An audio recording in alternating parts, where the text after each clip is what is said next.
Hey Mustangs! Welcome to What's Trending with Mason Zamboni.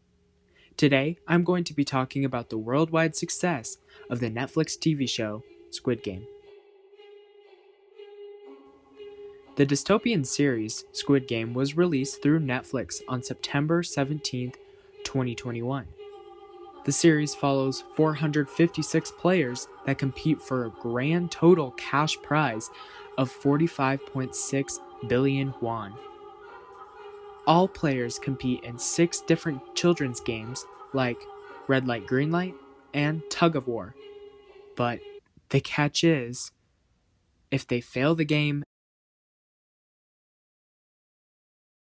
they die. These players are in some serious debt and agree to trade their lives for a chance at the prize. With shocking twists and nail-biting competitions, Squid Game has caught the eye of many viewers worldwide.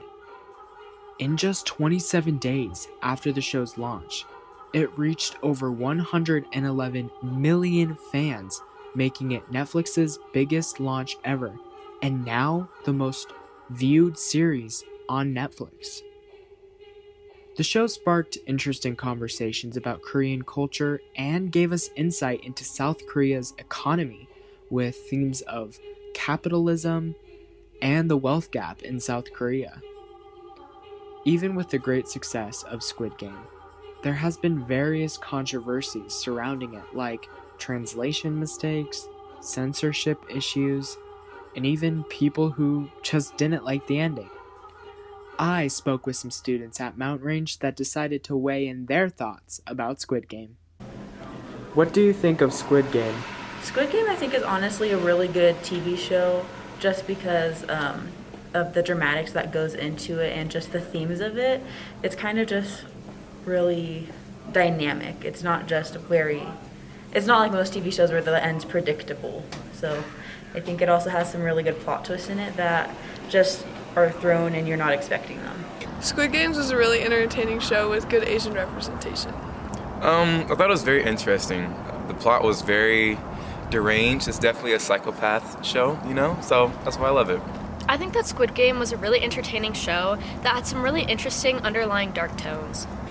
If you could sum up the show in one word, what would it be? Chaos. Dark. Psychotic. Intense. And would you recommend the show to others? I would recommend the show to others. The only reason I would recommend the show to others is just because it's something random and fun to watch. Like, it's one of those TV shows where you're kind of just sitting there and having to predict what's going to happen. So I would recommend the show to others. One thing they probably wouldn't like is the subscripts. So Yes, I would. Depends on who the person is, I recommend it to some people, but not everyone, I guess. I think I would recommend the show to people with a stable mental health and then tell the rest to maybe give it a minute. Well, it seems like students here at Mountain Range liked the series, but admitted that it is definitely darker than most shows. Squid Game has made history in the pop culture world, and there are already rumors for a possible season 2. But for now, that is it for What's Trending with Mason Zamboni. See you later, Mustangs.